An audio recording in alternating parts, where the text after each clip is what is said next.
Hello दोस्तों, कैसे हो दोस्तों। आप सभी का केमिस्ट्री की क्लास में हार्दिक स्वागत है। दोस्तों, मेरा नाम संतोष साहू है और हम पढ़ रहे हैं 12th क्लास की केमिस्ट्री सब्जेक्ट का चैप्टर नंबर 3 जिसका नाम है वैद्युत रसायन इलेक्ट्रोकेमिस्ट्री। दोस्तों, लास्ट क्लास में मैं आपको संक्षारण पढ़ा रहा था। मैंने आपको बताया था संक्षारण क्या होता है। मैंने कहा था वायुमंडलीय नमी व वायुमंडलीय गैसों के कारण धातुएं ऑक्सीकृत होकर रंगीन यौगिकों का निर्माण करती हैं। यह घटना कहलाती है संक्षारण। दोबारा सुन लो।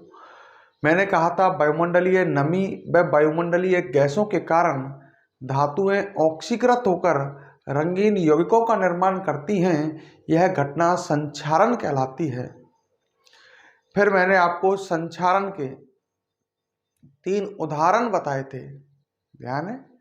एक तो बताया था लोहे पर जंग लगना, एक बताया था चांदी के आभूषणों का काला पड़ जाना, और एक एग्जाम्पल और दिया था मैंने आपको, ध्यान है, एक एग्जाम्पल और दिया था तांबे के बर्तनों पर हरी परत का चढ़ जाना। अब हम बात करते हैं, जो टॉपिक मैं आपको पढ़ाने वाला था वो था लोहे पर जंग लगना। ये लोहे पर जंग कैसे लगती है, ध्यान इधर देना और इसको ढंग से समझना कि लोहे पर जंग किस प्रकार लगती है। ठीक है, देखो, मान लो ये एक धातु की चद्दर है। ठीक है, कौन से धातु की है? लोहे धातु की है। तो हम कह सकते हैं लोहे की चद्दर है, ये आयरन धातु की चद्दर है। ठीक है, और इसको बरसात के दिनों में खुले स्थान पर रख दिया है। मान लो बरसात के दिन है और बरसात के दिनों में इस लोहे धातु की चद्दर को खुले स्थान पर रख दिया है। क्लियर। अब क्या होगा, बरसात का जल इस चद्दर पर एकत्रित हो जाएगा। जब बरसात आएगी तो बरसात का जल, मान लो ये बरसात का जल है, इस चद्दर पर क्या हो चुका है? एकत्रित है। तो ढंग से क्लियर कर लो, लोहे धातु की चद्दर को बरसात के दिनों में खुले स्थान पर रखा है, तो बरसात का जल इस लोहे धातु की चद्दर पर एकत्रित हो चुका है। क्लियर। अब आगे सुनो, देखो इधर सामने सुनो। तो ये जल है बरसात का, है ना। अब क्या होगा, वायुमंडल में आपको पता ही है CO2 गैस है, कार्बन डाइऑक्साइड गैस है, वो इस बरसात के जल में विलय हो जाएगी, घुल जाएगी। वायुमंडल की CO2 गैस इस बरसात के जल में घुलेगी, और जब इसमें घुलेगी तो जल और कार्बन डाइऑक्साइड गैस आपस में क्रिया करेंगे। क्या बनेगा? बनेगा H2CO3। देख लो ढंग से, H2CO3 जिसको बोलते हैं कार्बोनिक अम्ल। क्या बोलते हैं? कार्बोनिक अम्ल। तो बरसात का जो जल था इसमें CO2 गैस विलय होकर कार्बोनिक अम्ल बनाएगी, और फिर क्या होगा, जो कार्बोनिक अम्ल है ये जल में टूट जाएगा। आपको पता है अम्ल जल में टूट जाते हैं धनायन और ऋणायन में।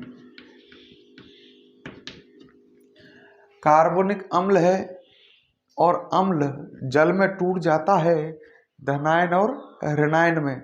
तो इस तरह कार्बोनिक अम्ल का यहाँ पर विलयन बन जाएगा, जिसमें H+ आयन होंगे और CO3-2 अर्थात कार्बोनेट आयन होंगे। तो अब क्या हुआ है, ढंग से देखा आपने, लोहे धातु की चद्दर को बरसात के दिनों में आपने खुले स्थान पर रखा, उस पर बरसात का जल एकत्रित हुआ। इस बरसात के जल में वायुमंडल की CO2 गैस विलय हुई, जिससे कार्बोनिक अम्ल का विलयन का निर्माण हुआ। क्लियर।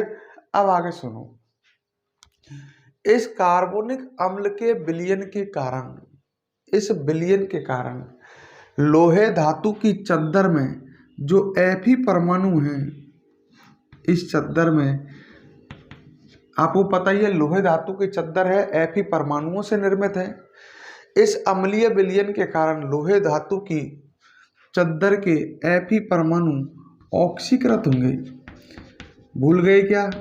मैंने कहा था संक्षारण की क्रिया में क्या होता है, वायुमंडलीय नमी व गैसों के कारण सबसे पहले धातु ऑक्सीकृत होती है। तो इस अम्लीय विलयन के कारण लोहे धातु की चद्दर के Fe परमाणु ऑक्सीकृत होकर के Fe+2 आयन का निर्माण करते हैं, अर्थात लोहे धातु की चद्दर एनोड का कार्य करने लग जाती है। ढंग से देखो, यहाँ पर जब जंग संक्षारण की क्रिया होती है, लोहे धातु की चद्दर पर जब संक्षारण की क्रिया चलती है तो वहां एक वैद्युत रासायनिक शेल का निर्माण होता है। एनोड का काम तो लोहे धातु की चद्दर कर रही है, आप देख सकते हो इस पर तो ऑक्सीकरण की क्रिया चलती है। क्लियर? अच्छा, यहाँ तो ऑक्सीकरण की क्रिया चल रही है। अब लोहे धातु की चद्दर के Fe परमाणु Fe+2 आयन में कन्वर्ट होंगे और जो ये इलेक्ट्रॉन उत्सर्जित होंगे ये लोहे धातु की चद्दर से होते हुए कहाँ पहुंचेंगे? इस कार्बोनिक अम्ल के विलयन में पहुंचेंगे। लोहे धातु की चद्दर के Fe परमाणु Fe+2 आयन का निर्माण कर रहे हैं, यहाँ ऑक्सीकरण की अभिक्रिया चल रही है और इलेक्ट्रॉन जो उत्सर्जित होंगे वो यहाँ पहुंचेंगे कार्बोनिक अम्ल के विलयन में। कार्बोनिक अम्ल के विलयन में जो H+ आयन है या नहीं है? कार्बोनिक अम्ल के विलयन में जो H+ आयन है, H+ आयन नहीं है। वायुमंडलीय ऑक्सीजन गैस की उपस्थिति में, इसको ऐसे लिखता हूँ, H+ आयन जो है वायुमंडलीय ऑक्सीजन गैस की उपस्थिति में इलेक्ट्रॉन ग्रहण कर, ये इलेक्ट्रॉन इधर से आ ही रहे हैं। H+ आयन जो है इसमें वायुमंडलीय ऑक्सीजन गैस की उपस्थिति में इलेक्ट्रॉन ग्रहण करते हैं। अब क्या बनेगा, ढंग से सुनो, 4H+ 4 इलेक्ट्रॉन ग्रहण करेंगे तो 4H बनेगा और O2 में 2 O है, 4H और 2 O मिलकर के 2H2O बना लेंगे। इस तरह से यहाँ पर ये क्रिया चलेगी। तो ये तो लोहे धातु की चद्दर जो है ये तो एनोड का काम करेगी और यहाँ कार्बोनिक अम्ल का विलयन कैथोड का काम करेगा। इस तरह संक्षारण की क्रिया के दौरान लोहे धातु की चद्दर पर एक वैद्युत रासायनिक शेल का निर्माण हो जाता है। उस शेल की आपको शेल अभिक्रिया लिखनी है। तो ये एनोड की अभिक्रिया है, ये कैथोड की अभिक्रिया है, दोनों में इलेक्ट्रॉन बराबर करके जोड़ दो, आपको शेल अभिक्रिया प्राप्त हो जाएगी। अब बात आई आगे क्या होगा। आगे क्या होगा, जो Fe+2 आयन बने हैं लोहे धातु की चद्दर पर, ध्यान करो, Fe परमाणुओं से निर्मित Fe+2 आयन जो हैं, ये Fe+2 आयन वायुमंडल की ऑक्सीजन गैस व जल से क्रिया करके, Fe+2 आयन जो है ये ऑक्सीजन गैस और जल से क्रिया करके Fe2O3.XH2O प्रकार के लाल भूरे रंग के यौगिक बनाते हैं जिन्हें हम जंग कहते हैं। आपने देखा होगा जंग जो होती है वो लाल भूरे से रंग की होती है। जो Fe+2 आयन बने हैं ना, वो वायुमंडल की ऑक्सीजन गैस और जल से क्रिया करके इस प्रकार के लाल रंग के यौगिक बनाते हैं, लाल भूरे रंग के, जिन्हें जंग कहते हैं। यह X का मान 1, 2, 3 कुछ भी हो सकता है। तो अभी एक बार इसको पूरे को दोबारा समझो कि जंग कैसे लगी। बरसात के दिनों में लोहे धातु की चद्दर को आपने खुले स्थान पर रखा तो बरसात का जल इस पर एकत्रित हो गया, जिसमें वायुमंडल की CO2 गैस घुली और घुल करके कार्बोनिक अम्ल का विलयन बना लिया। क्लियर? अच्छा, इस विलयन के कारण लोहे धातु की चद्दर के Fe परमाणु ऑक्सीकृत होकर के Fe+2 आयन का निर्माण करते हैं। अतः लोहे धातु की चद्दर एनोड का कार्य करती है। अच्छा, कार्बोनिक अम्ल का विलयन, उत्सर्जित इलेक्ट्रॉन जो है, यहाँ से उत्सर्जित इलेक्ट्रॉनों को कार्बोनिक अम्ल के विलयन में उपस्थित H+ आयन ऑक्सीजन गैस की उपस्थिति में ग्रहण करते हैं, वे जल का निर्माण करते हैं। तो ये एनोड का काम करता है, कार्बोनिक अम्ल का विलयन कैथोड का काम करता है। बाद में क्या होता है, जो Fe+2 आयन बनते हैं वो वायुमंडलीय ऑक्सीजन गैस व जल से क्रिया करके Fe2O3.XH2O प्रकार के लाल भूरे रंग के यौगिक बनाते हैं, जिन्हें क्या कहते हैं, जंग कहते हैं। क्लियर? तो देख लो मैंने जो ये पढ़ाया है आपको, अब इसको लिखाता हूं। हेडिंग डालो लोहे पर जंग लगना। लोहे पर जंग लगना। लोहे पर जंग लगना लिखो इसमें। लोहे पर जंग लगना लिखो। लिखो बरसात के दिनों में, बरसात के दिनों में, बरसात के दिनों में लोहे धातु की चद्दर को, लोहे धातु की चद्दर को,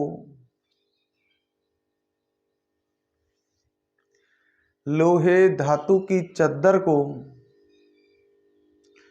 खुले स्थान पर, खुले स्थान पर रखने से, खुले स्थान पर रखने से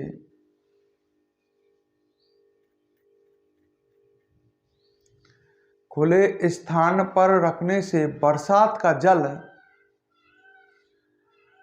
बरसात का जल लोहे धातु की चद्दर पर, लोहे धातु की चद्दर पर एकत्रित हो जाता है, एकत्रित हो जाता है।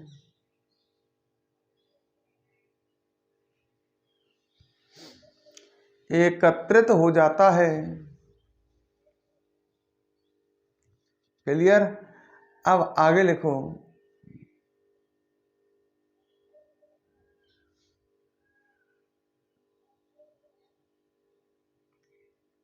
ठीक है, अब आगे लिखो इसमें।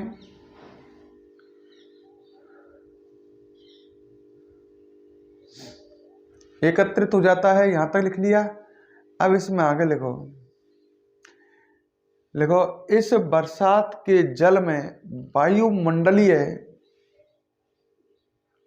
इस बरसात के जल में वायुमंडलीय carbon dioxide gas, carbon dioxide gas विलय होकर, कार्बन डाइऑक्साइड गैस विलय होकर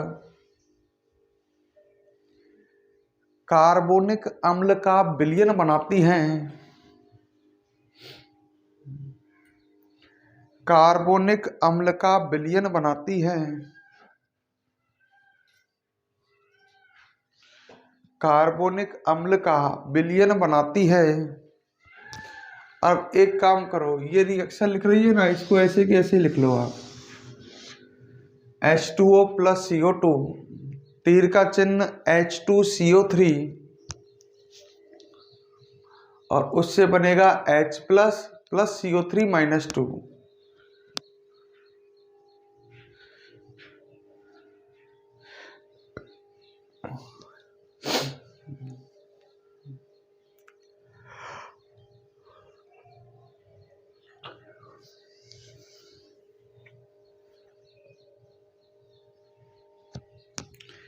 ये रिएक्शन नोट कर लो। अब आगे लिखो। लिख लिए रिएक्शन। आगे लिखो इस अम्लीय विलयन के कारण, इस अम्लीय विलयन के कारण लोहे धातु की चद्दर के, लोहे धातु की चद्दर के Fe परमाणु ऑक्सीकृत होते हैं,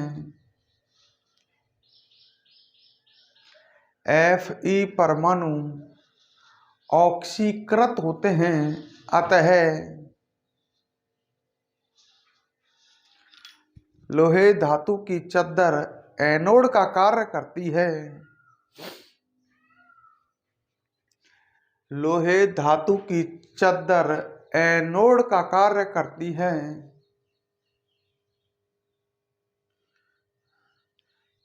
अब इसको नोट कर लो।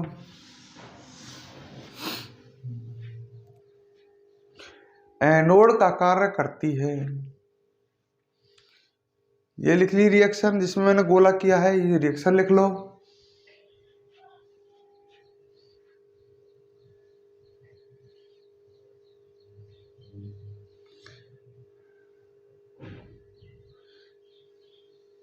ठीक है, अब नीचे लिखो, लोहे धातु की चद्दर द्वारा, लोहे धातु की चद्दर द्वारा उत्सर्जित इलेक्ट्रॉन,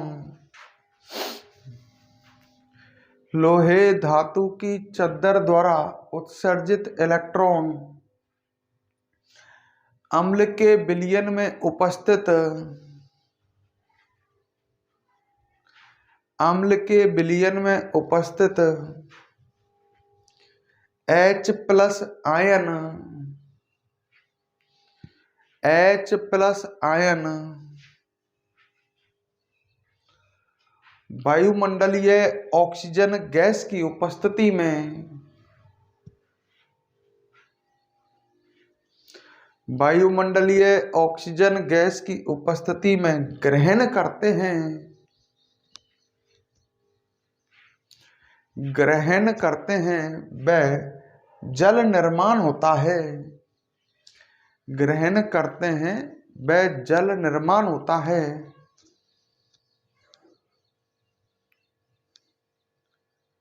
अतः कार्बोनिक अम्ल का विलयन कैथोड का कार्य करता है, कार्बोनिक अम्ल का विलयन कैथोड का कार्य करता है। इस रिएक्शन को भी नोट करो, कैथोड का कार्य करता है, इस रिएक्शन को भी नोट करो।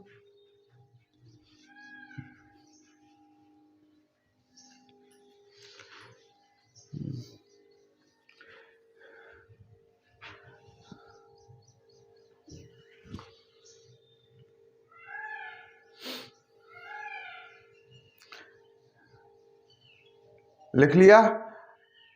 अब आगे लिखो, इस प्रकार लोहे की चद्दर पर, इस प्रकार लोहे की चद्दर पर संक्षारण की क्रिया के दौरान,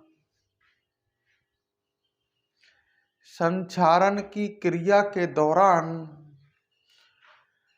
वैद्युत रासायनिक सेल का निर्माण हो जाता है, वैद्युत रासायनिक सेल का निर्माण हो जाता है। ठीक है, इसका निर्माण हो जाता है वैद्युत रासायनिक सेल का। अगली लाइन से लिखो, लिखो लोहे धातु की चद्दर पर निर्मित, लोहे धातु की चद्दर पर निर्मित Fe+2 ion, Fe+2 ion oxygen gas व जल से क्रिया द्वारा, ऑक्सीजन गैस व जल से क्रिया द्वारा, इधर देखो बोर्ड की तरफ, जल से क्रिया द्वारा ये लिखना है Fe2O3.XH2O, Fe2O3.XH2O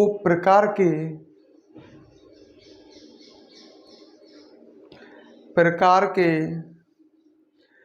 लाल भूरे रंग के यौगिक बनाते हैं,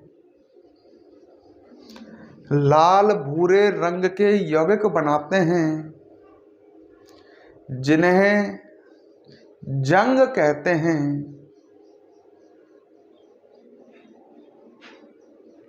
जिन्हें जंग कहते हैं। लिख लिया? आगे एक लाइन और लिख लो, इस प्रकार लोहे धातु की चद्दर पर, लोहे धातु की चद्दर पर जंग लगने की क्रिया संपन्न होती है। जंग लगने की क्रिया संपन्न होती है।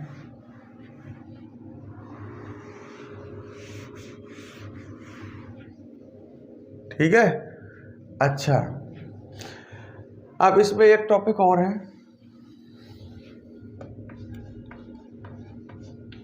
संक्षारण रोकने के उपाय। आपको पता ही है, समझ लो मेरी बात है, संक्षारण के कारण धातु नष्ट होती हैं। भाई धातु ऑक्सीकृत होकर के संक्षारण में रंगीन यौगिक बनाती हैं, तो धातु तो नष्ट हो जाती है ना। तो संक्षारण एक लाभदायक घटना नहीं है, नुकसानदायक घटना है, इससे धातु नष्ट होती है। तो संक्षारण रोकने के उपाय सोचो, क्या क्या उपाय हो सकते हैं। एक उपाय तो आप सभी घर में यूज में लेते हैं, क्या, जैसे किसी धातु है, धातु पर पेंट या वार्निश कर दे अपन।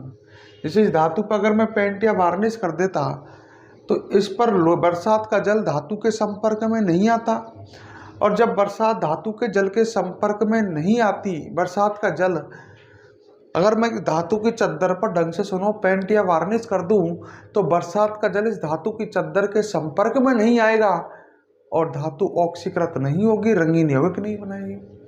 तो संक्षारण रोकने का एक उपाय ये है कि धातु पर पेंट या वार्निश करके हम धातु को संक्षारण से बचा सकते हैं। सही है। तो हेडिंग डालो, एक संक्षारण रोकने के उपाय।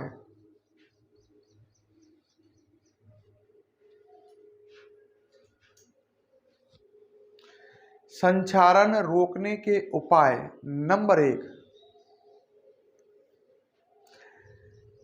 एक, धातु पर पेंट या वार्निश। धातु पर पेंट या वार्निश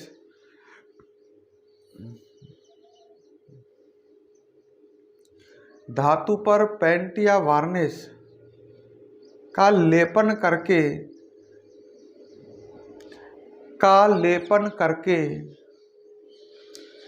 धातु को संक्षारण से बचाया जा सकता है। धातु को संक्षारण से बचाया जा सकता है। ठीक है। दूसरे उपाय सुनो, जैसे ये लोहे धातु की चद्दर है, अगर इसका संपर्क यदि अधिक क्रियाशील धातु से करा दिया जाए, ढंग से सुनो, आपको पता है वैद्युत रासायनिक श्रेणी में Fe से ऊपर आती है जिंक धातु, मतलब जिंक धातु अधिक क्रियाशील है।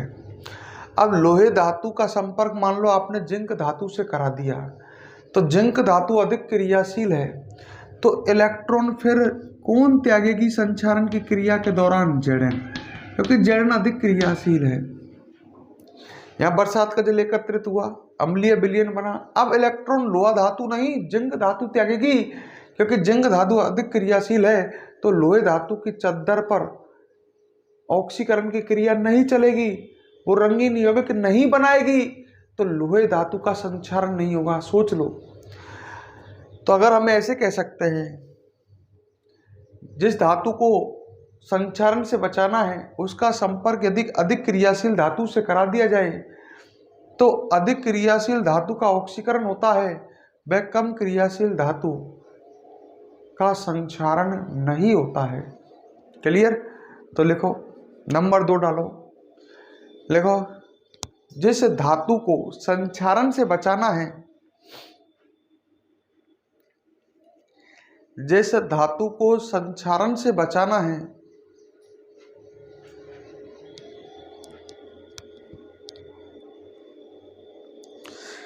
जिस धातु को संक्षारण से बचाना है, यदि उस धातु का संपर्क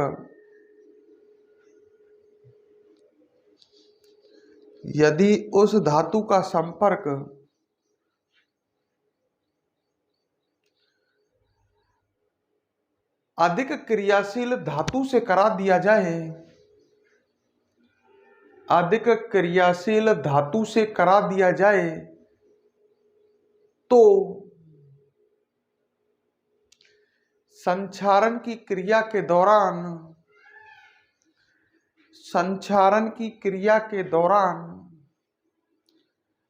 अधिक क्रियाशील धातु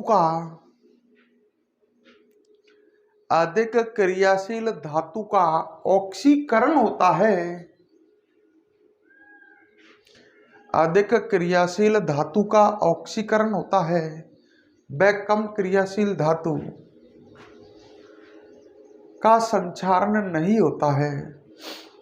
वह कम क्रियाशील धातु का संक्षारण नहीं होता है। ठीक है, तो ये हमने पढ़े संक्षारण रोकने के उपाय। इसके बाद दोस्तों अब इसमें एक लास्ट टॉपिक बच रहा है इस चैप्टर में, जिसका नाम है ईंधन सेल। फिर इस चैप्टर के बुक के क्वेश्चन रह जाएंगे, है ना। तो सबसे लास्ट टॉपिक में आते हैं, हम बढ़ते हैं अब ईंधन सेल।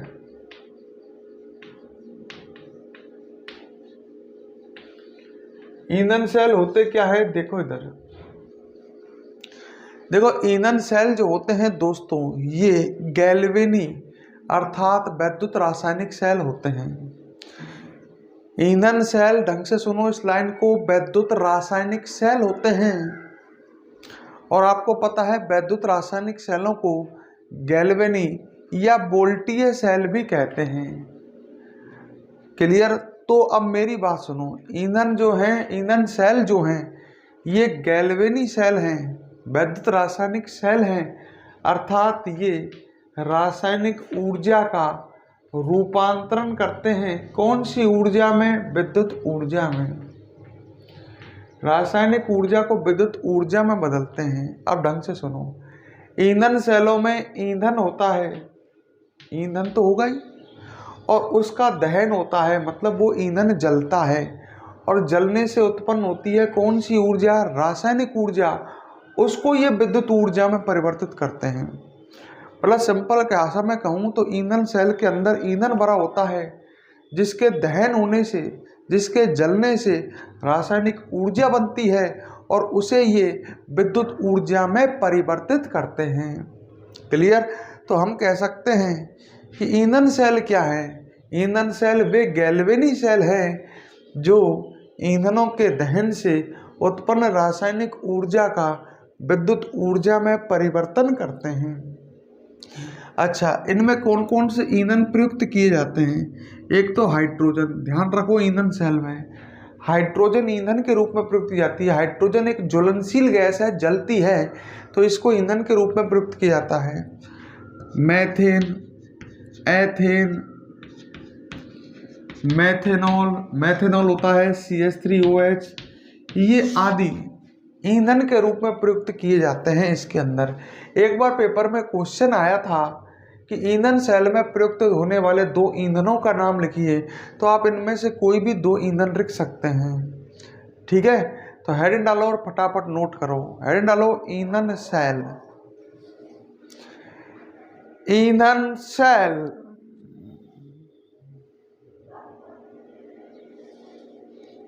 ईंधन सेल लिखो इसमें।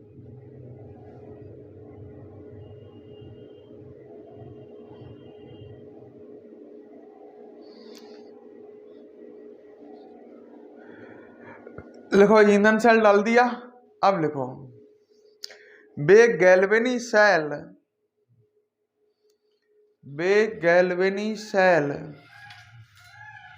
जो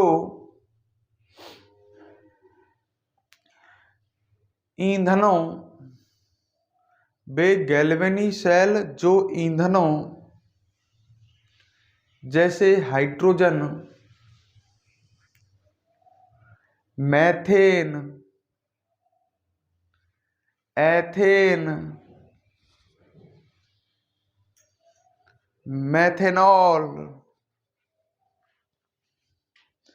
मैथेनॉल आदि के दहन से उत्पन्न आदि के दहन से उत्पन्न रासायनिक ऊर्जा को विद्युत ऊर्जा में परिवर्तित करते हैं। रासायनिक ऊर्जा को विद्युत ऊर्जा में परिवर्तित करते हैं। ईंधन सेल कहलाते हैं। ईंधन सेल कहलाते हैं।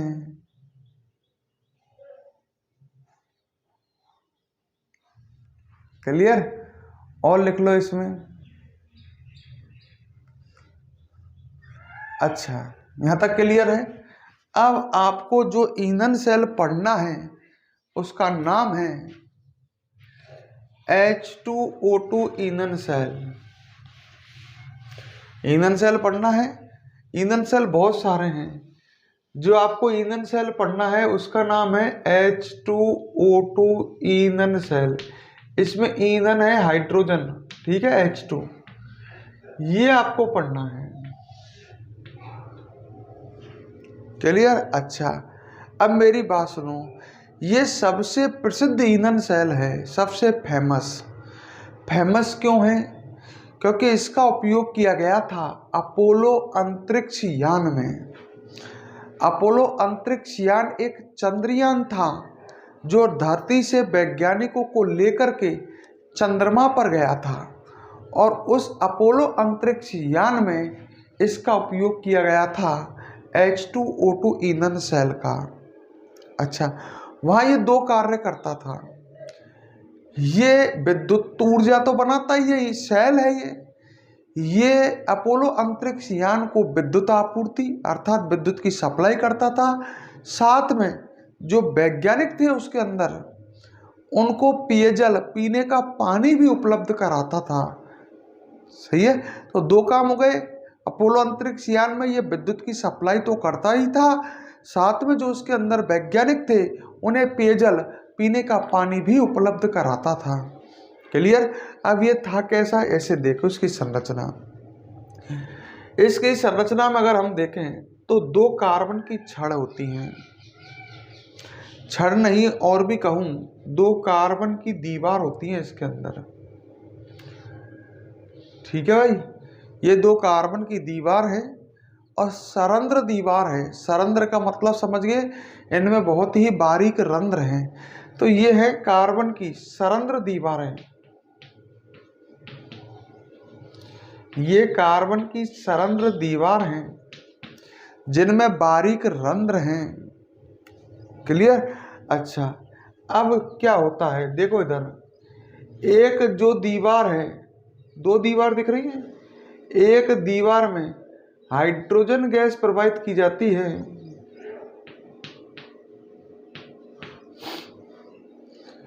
कार्बन की सरंध्र दीवार है, इनमें प्लेटिनम चूर्ण मिश्रित होता है। तो ढंग से सुन लो, इसमें दो कार्बन की दीवारें हैं जिसमें प्लेटिनम धातु का चूर्ण मिश्रित होता है। एक दीवार के रंध्रों में हाइड्रोजन गैस प्रवाहित करते हैं और दूसरी दीवार जो है उसके रंध्रों में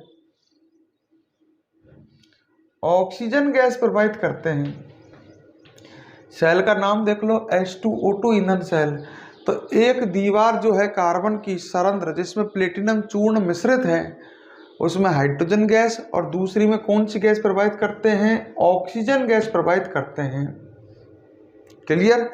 अब अगली बात, जो ये बीच का भाग बच रहा है दोनों दीवारों के, इसमें भरा होता है, इसमें KOH का विलयन भरा होता है। इसमें क्या भरा हुआ है? KOH, पोटेशियम हाइड्रोक्साइड का विलयन। अच्छा, अब ये विलयन भी तो इन रंध्रों, इस दोनों दीवारों में जो रंध्र है उनके संपर्क में होगा। क्लियर? अच्छा, अगली बात सुनो, जो ये दीवार है जिसमें हाइड्रोजन गैस प्रवाहित की जाती है, जिसके रंध्रों में हाइड्रोजन गैस प्रवाहित की जाती है, ये कार्बन की दीवार एनोड का कार्य करती है। चिन्ह नेगेटिव आएगा क्योंकि ये एक गैल्वेनी सेल है, ईंधन सेल ही तो है, वैद्युत रासायनिक सेल है। और जस्ट दीवार के रंध्रों में ऑक्सीजन गैस प्रवाहित की जाती है, वो किसका कार्य करती है? कैथोड का। तो इस तरह का ये सेल है। क्लियर? अब मेरी बात ढंग से सुन लो। दो सरंध्र दीवार है कार्बन की, जिनके मध्य में KOH का विलयन भरा हुआ है। Hydrogen gas, oxygen gas. एक तरफ से हाइड्रोजन गैस एक सरंध्र दीवार के रंध्रों में, दूसरी सरंध्र दीवार के रंध्रों में ऑक्सीजन गैस। रंध्रों में क्रिया चलेगी, रंध्रों में, दीवारों के रंध्रों में क्रिया होगी। बात आई कि साहब क्या क्रिया होती है, क्या क्रिया चलती है। तो अभी क्रिया इधर देख लो। सही है। सबसे पहले मैं बात करता हूं एनोड की क्रिया।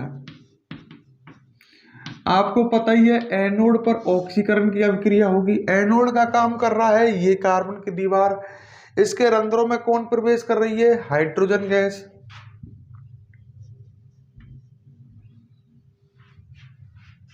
सही है।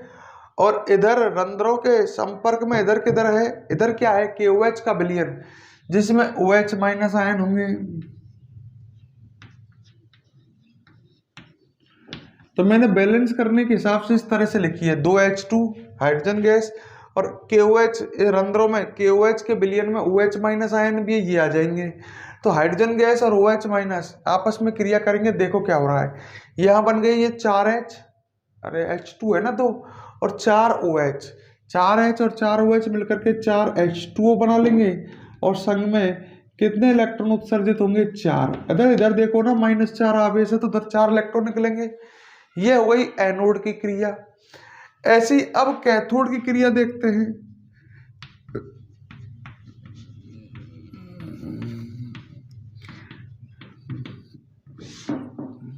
सही है। अब कैथोड की क्रिया देखो, इधर से कौन सी कैथोड की क्रिया यहां होगी? कैथोड पर रंध्रों में होगी। इधर से O2 गैस आ रही है इन रंध्रों में, प्लस इधर H2O है। अरे KOH का जलीय विलयन है तो इसमें H2 अणु होंगे। अब इधर इस तरह से देखो, H कितने हो गए दोबारा? 4, और O भी कितने हो गए? 2 और 2 4। तो 4H, अच्छा ये गलती और हो गई, 4 इलेक्ट्रॉन और लिखने हैं भाई, ये आ रहे हैं ना। तो 4H और 4O, तो 4 क्या बन जाएंगे? OH, और माइनस आवेश आएगा। 4 तो H है और O भी 4 है, तो 4 OH बन गए, और 4 इलेक्ट्रॉन है, इधर को माइनस का आवेश है 4, तो इधर को ही आ गए। तो ये अभिक्रिया एनोड की हो गई, ये कैथोड की अभिक्रिया हो गई। अब मैं आपसे कहूं कि इसमें सेल अभिक्रिया क्या हो रही है, तो आपको पता ही है एनोड और कैथोड की अभिक्रिया को आप जोड़ दोगे तो आ जाएगी सेल अभिक्रिया। जोड़ सकते हैं? जोड़ के देखो। जोड़ते हैं, चलो देखो क्या क्या कट जाएगा। इधर 4 OH माइनस है, इधर के 4 OH है, ये भी कट जाएंगे। भाई जोड़ना के जोड़ते कैसे है? तीर के चिन्ह के इधर का सब इधर को लिखोगे, उधर का सब उधर को लिखोगे। OH माइनस से OH माइनस कट जाएंगे, इलेक्ट्रॉन से इलेक्ट्रॉन कट जाएंगे।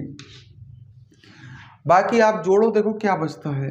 लड़का जोड़ रहा है, 2H2 बचेगा, प्लस इधर को O2 बचेगा, 2H2 प्लस O2। सही है। अच्छा, अब 2H2 है इधर, और इधर को 4H2 हैं, तो इधर 2H2 है, उधर 4H2 है, तो ढंग से देख लो, उधर को 2H2 बचेंगे ना भाई, H2 से H2 भी तो कटेंगे, तो ये अभिक्रिया चलेगी। और मैंने कहा था आपसे, ध्यान करो, ये पेयजल उपलब्ध कराता है वैज्ञानिकों को। यहाँ देख लो आप, H2 और O2 मिलकर के जल बना रहे हैं ना, और यहाँ से पेयजल निकलेगा।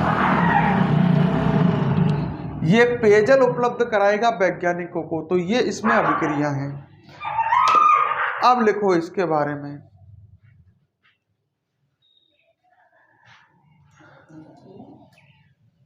ठीक है, अब लिखो।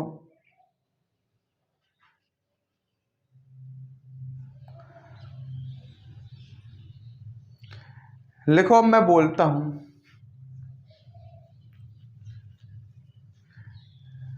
लिखो, अब डालो हेडिंग H2O2 ईंधन सेल। H2O2 ईंधन सेल लिखो। इसमें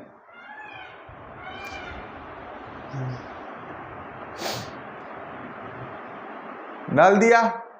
लिखो देखो यह सबसे प्रसिद्ध ईंधन सेल है, सबसे प्रसिद्ध ईंधन सेल है, सबसे प्रसिद्ध ईंधन सेल है। आगे लिखो इसका उपयोग, इसका उपयोग अपोलो अंतरिक्ष यान, अपोलो अंतरिक्ष यान में किया गया था, अपोलो अंतरिक्ष यान में किया गया था। ठीक है, आगे लिखो किया गया था। आगे लिखो,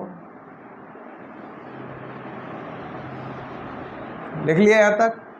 अब इसमें आगे लिखो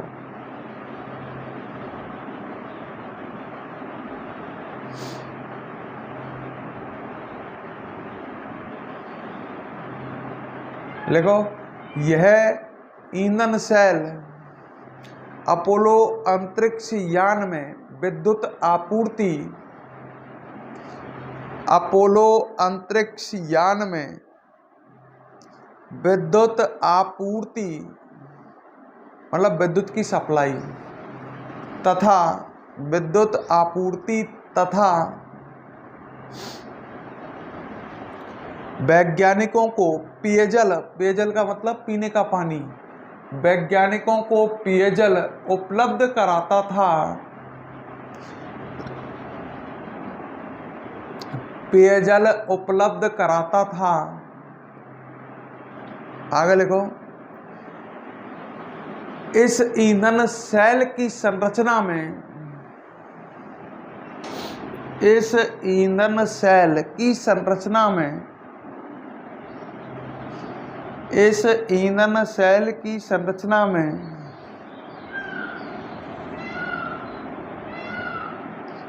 दो कार्बन की सरंध्र दीवारें होती हैं, दो कार्बन की सरंध्र दीवारें होती हैं,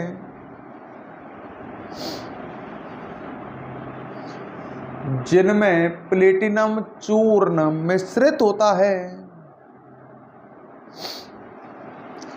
प्लेटिनम चूर्ण मिश्रित होता है।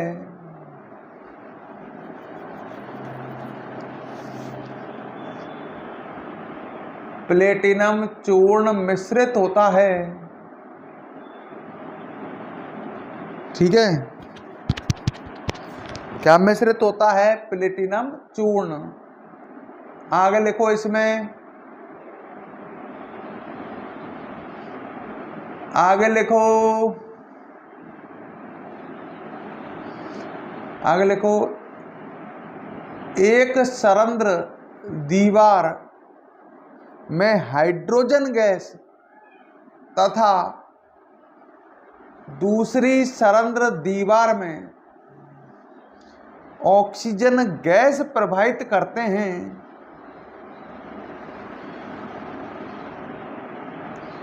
एक सरंध्र दीवार में हाइड्रोजन गैस तथा दूसरी सरंध्र दीवार में ऑक्सीजन गैस प्रवाहित करते हैं।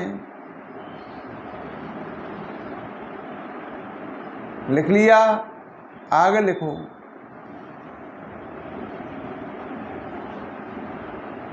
आगे लिखो दोनों सरंध्र दीवारों के मध्य, दोनों सरंध्र दीवारों के मध्य KOH का विलयन भरा होता है। KOH पोटेशियम हाइड्रोक्साइड, KOH का विलयन भरा होता है।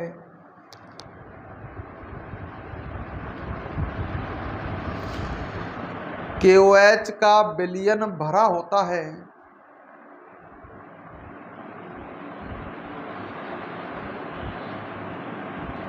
ठीक है, अब और लिख लो इस ईंधन सेल में निम्न रासायनिक अभिक्रियाएं संपन्न होती हैं। निम्न रासायनिक अभिक्रियाएं संपन्न होती हैं। अब वीडियो को पॉज करके एक तो रासायनिक अभिक्रियाएं लिख रही हैं राइट हैंड साइड में, और एक ईंधन सेल का इसका चित्र बन रहा है, नामांकित चित्र, तो आप दोनों ही बना लो। वीडियो को पॉज करके नामांकित चित्र और अभिक्रियाएं नोट कर लो।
बना लिया।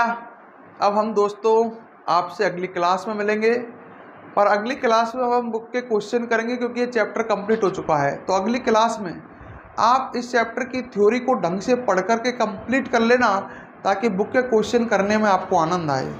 धन्यवाद। वीडियो को लाइक और कमेंट ज़रूर करो यार।